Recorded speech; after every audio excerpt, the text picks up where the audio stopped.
Chapter 93 of Married Thrice to Salted Fish.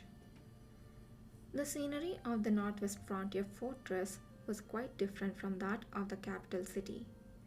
The beginning of winter was just around the corner, and the chill wind was already cutting cold like a knife, and the sky was heavy with frost. The mountains bore sand like snow, and a solitary plaintive cry of a wild goose rang in the city. Last winter, the Shishya took Yongliang from the Dayu.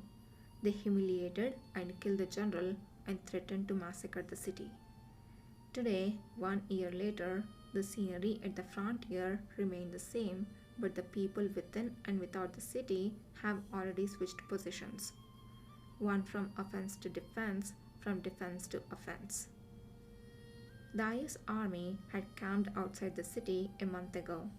They have been biding their time for a month, conserving their strength and storing up energy, all for the final battle. The days of readying will always be boring compared to the times of siege.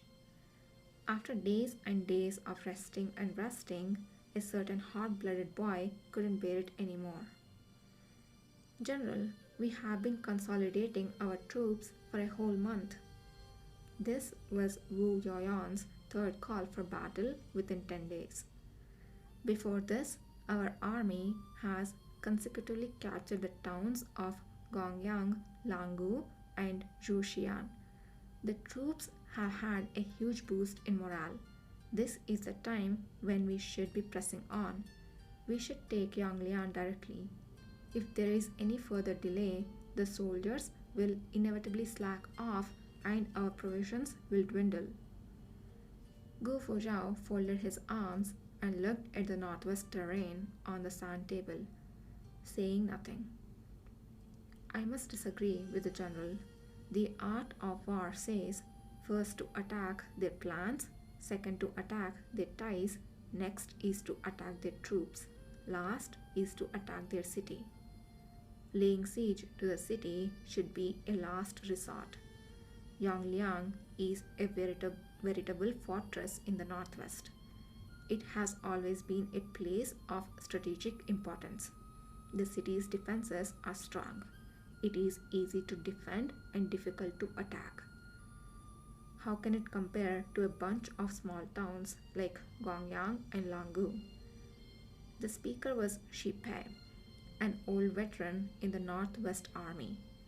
All the military officials respected this general of the fourth rank. Gu Fuzhao glanced at Shi Pei.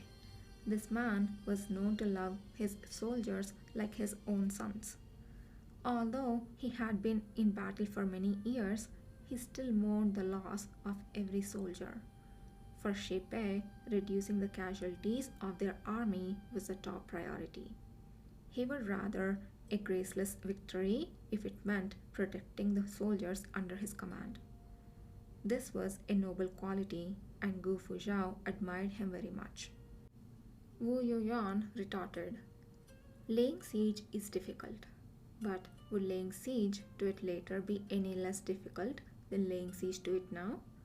Since this is all but a matter of time, why not settle it quickly? Gu Fuzhao rubbed the center of his eyebrows and said, Yuan, being hot-blooded is a good thing, but if your blood runs too hot, mosquitoes will burn their mouths when they drink your blood. Gu Fuzhao has been staying in the northwest for a year. He didn't feel like expending effort to maintain his aloof personality. He now acted however he wished. After Wu Yuan and others' initial shock, they gradually accepted General Gu's new persona. They heard from veterans in the northwest that General Gu had been poisoned before and his temperament had changed drastically since he recovered his life from the jaws of death. General Gu had acted outrageously at that time. Now he was much better. At least he didn't sleep in all day long. Fortunately, no matter his character, the general would never lead them to defeat. Wu Yoyan still listened to Gu Fuzhao's words. He said, Please enlighten me, General. You're forgetting how General Zhao lost Yongliang last winter. I have not forgotten, Wu Yuan said quickly. Last year, General Zhao was trapped in Yongliang. The roads were blocked by heavy snow and provisions could not be delivered. In desperation, he opened the gates of the city. He battled his back against the wall but was no match against Shishia's elite. He lost and died. Gu Fuzhao said. You still don't understand? Wu Yuan's intelligence was all focused on the art of war. When Gu Fuzhao said this, he understood. His eyes lit up and said, the general wants them to spend their provisions and force them to open the gates and seek battle like they did with General Zhao last year? Gu Fuzhao nodded and said, without Gongyang, Langgu, Zhaoxian, and the other towns, Yongliang's provision lines have been cut off. No matter how big it is, it's still utterly surrounded. We have a continuous supply of grain and feed, and the Shishya army within the city can only sit, eat, and deplete their stores. By adapting attrition tactics, we are reducing the casualties of our army by at least half. Shipe agreed with Gu Fuzhao's words. There is nothing better than to use an opponent's own methods to obtain retribution. The Shishya bought into the city all the rations and fodder from the towns like Gongyang. Adding in Yongliang's original stockpile, their supplies can last them 50 days at most. It has been a month now. After another half month, the enemy will either starve to death or open the city gates to meet the enemy like General Zhao. Their army's morale will be in shreds. By that time, our army will have already been gearing up for 2 months.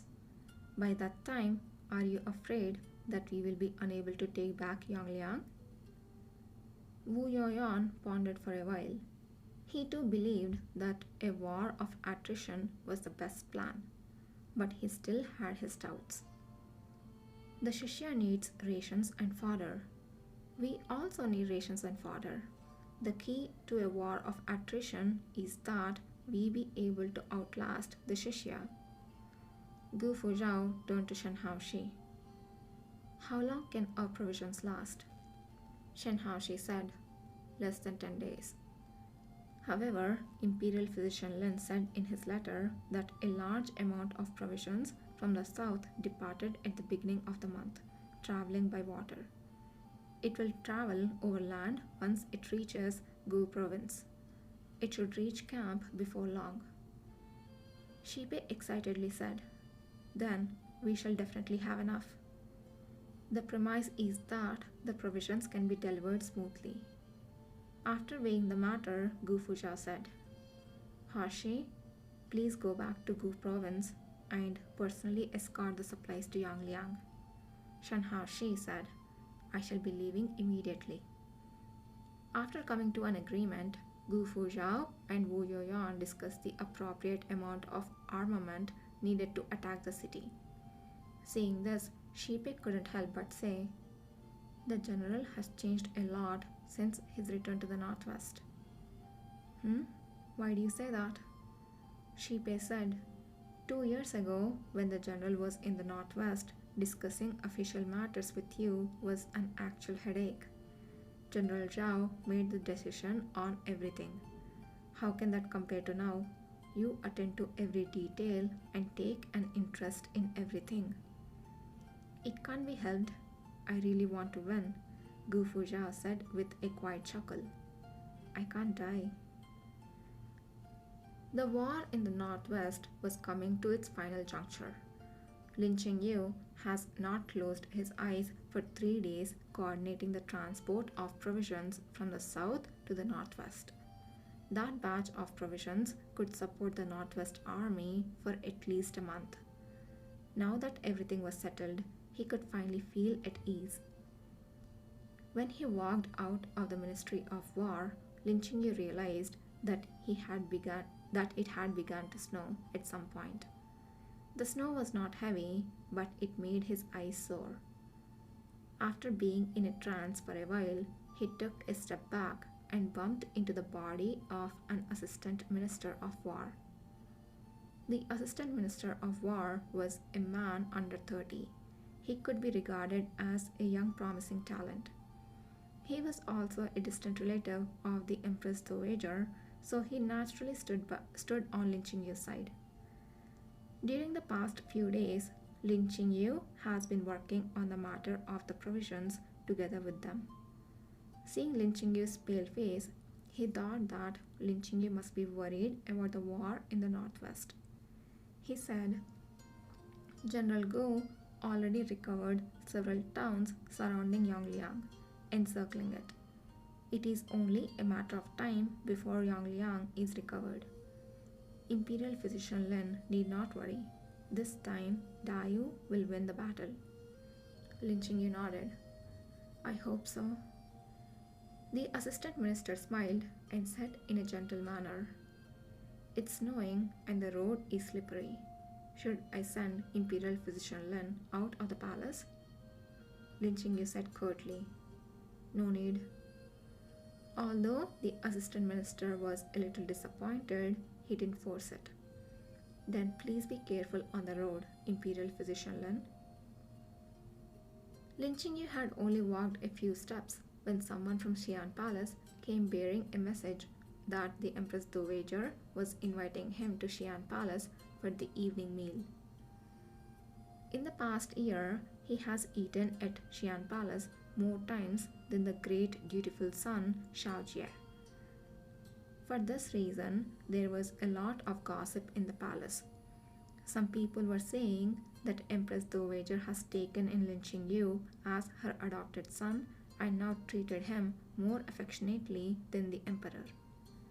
But Lin Qingyu knew that the reason why the Empress Dowager was so affectionate towards him was because the mentally incomplete little King Huai would smile at him alone. Most of the time, the Empress Dowager invited him to Xi'an Palace only to get Shaoli to smile. When Lin Qingyu arrived at Xi'an Palace, he saw the Emperor's sedan chair parked outside. He asked Lai Fu, Is the Emperor here? Lai Fu said, His Majesty came to pay his respects to the Empress Dowager. He is currently playing in the snow with the little prince in the back garden. In the back garden, the two royal brothers were squatting in the snow, building a snowman. To be precise, Xiaojie was the only one making it. Shaoli couldn't create something so complicated. He could only knead the snow into small balls and carefully put them away. Xiaojie kept talking to him, though he never got a response. Xiaojia Momo, who was standing by one side, saw Lin Qingyu and said with a smile, My lord, look who's here. Shaoli raised his head. Seeing Lin Qingyu, he remained somewhat unresponsive, but then he smiled instinctively. It was the first time for Xiaojie to see Shaoli smiling, and he couldn't help saying, Sixth brother, you're really good looking. Lin Qingyu wanted to kneel down to Xiaojie. Xiaojie's eyes were a little evasive. There is no need for Imperial physician Lin to be so polite. Lin Qingyu said, It's cold outside. Don't let His Highness play for too long. The princess' snow cape is already wet. Xiaojia Momo hurriedly said, This servant shall take His Highness to change his snow cape. Xiaojia Momo took Shaoli to leave. Xiaojie kept casting furtive glances at Lin Qingyu, as if he wanted to say something but didn't dare to. Lin Qingyu asked, Does the emperor have something to ask of this humble official? Xiaojie shook his head. Then he nodded. Summoning up his courage, he asked, Imperial physician Lin, will you harm me and Orang? Lin Qingyu looked at him and said expressionlessly, Eunuch Shi has said something to the emperor. Arang said that you and General Gu are not sincere to me. He wants me to stay away from you. Shao Jie scratched his head, hesitating. He said, "But I don't think you are a bad person." Lin Qingye smiled lightly. "Your Majesty has been with Eunuch Shi for many years, yet you don't believe his words?" Shao Jie waved his hands, flustered. I do believe him. Zhen just doesn't believe you would do this." Lin Qingyu interrupted. "Your Majesty, as a grown man, don't you have your own judgment? Today, if I say that I will not harm you and Eunuch Shi, you will let your guard down against me?" Shao Jie puffed up his cheeks, looking angered. "I'm asking you kindly. Why must you say that?" "Then I will tell your Majesty. I will not until the general returns," Lin Qingye said lightly. "It is up to you whether to believe me or not." What Lin Qingye said was something tacitly shared with Shirang. Telling it to Shao Jie was harmless, but Shirang seems not to inform Shao Jie of the current situation. Otherwise, he wouldn't have such a terrified expression. "Then, when General Gu comes back, are you going to?" Lin Qingye said. "The emperor should ask Eunuch Shi what is it that he will do to the general once the general comes back." Shao Jie was stunned. He murmured, "I will ask him." Then he ran out. Shao Jie returned to his palace and began looking for Shirang all over the place. "Arang? Where is Arang?" And Eunuch said, "Eunuch Shi is out of the palace today. He said he has something to do back in the mansion." "Then I will be leaving too," Shao Jie said, heedless of everything. "Go and prepare the carriage." Shirang didn't used to have a mansion. He lived wherever Shao Jie lived. Later, Shao Jie chose a mansion for Shirang out of thousands of choices and bestowed it to him. It was originally the residence of Shao Jie's aunt, Princess Pingchang. Princess Pingchang was the most beloved little sister of the former emperor, and her mansion was naturally extremely luxurious. Unfortunately, Princess Pingchang passed away due to illness at a young age, and the mansion remained empty until Shao Jie came to the throne and ushered in a new owner. At this time, the doors and windows of the Shi mansion study were closed. Shirang was having a secret conversation with a mysterious visitor. The guest wore a hooded cloak. When he spoke, he enunciated his words beautifully, revealing the deliberate care he put into uttering them. The visitor was not to be looked down on. Shirang did not dare to lower his guard. He asked, "Your Excellency seeking an audience now is to seek peace or to seek death?" The man in the hood said, "I am here to negotiate on behalf of our commander, to negotiate a deal with Eunuch Shi." "Oh." Shirang stared at him closely. "And what sort of deal might this be that you came seeking me out instead of laying this before the court?" "Gu Fuzhao killed our crown prince. Innumerable heroes of the Shishya have died on his spear. The people of the Shishya would want nothing more than to eat his flesh and drink his blood," the hooded man said, hate filling his voice. "The commander offers the return of Yang Liang. All we ask is that General Gu be not granted a good death." Shirang's eyes shone with cold. "Yang Liang is a surrounded city.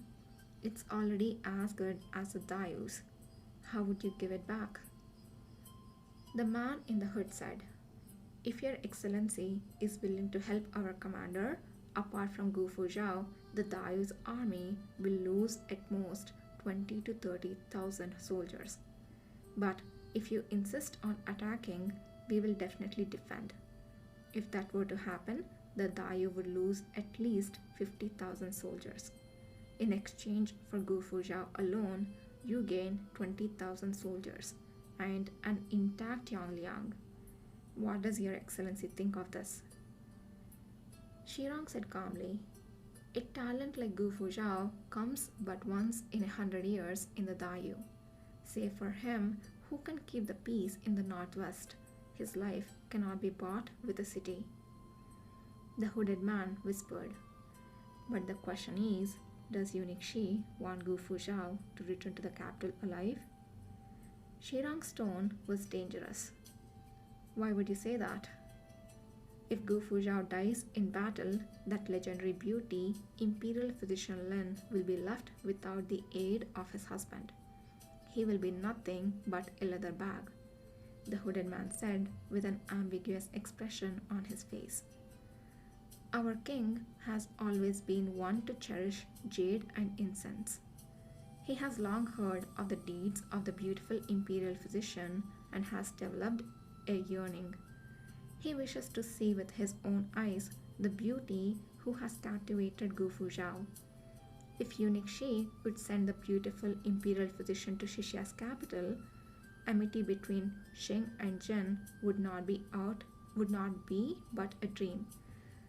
These guys are just freaking seeking death, huh? Qingyu, ready your goop poison as soon as possible. The list is just keep on increasing. These people keep on wishing to die a miserable death. Shirang sneered and said, even if you have learned a bit of the language, you better not use it indiscriminately. That is not how you use amity between Sheng and Jin. The hooded man smiled and said, but Eunuch Shi understands what I mean. Once Gu Fuzhou dies, the grievances between the two countries will be over. Shishia can guarantee that there will be no more trouble. If Gu Fuzhou's life not worth peace in the northwest, this Eunuch Shi would know better than I. Shirang asked, and what is it that your commander wishes me to do? In the shadows, the hooded man smiled, certain of his victory. What the commander wants is very simple. Nothing more than. The hooded man dipped his fingertip in the tea and wrote the word supply transport on the table. Shirang was silent for a long time and said, I see. The hooded man got up and bowed in the manner of the people of the Central Plains. So, I shall wait for good news from His Excellency. Go out the side door. Don't let anyone see you. Naturally.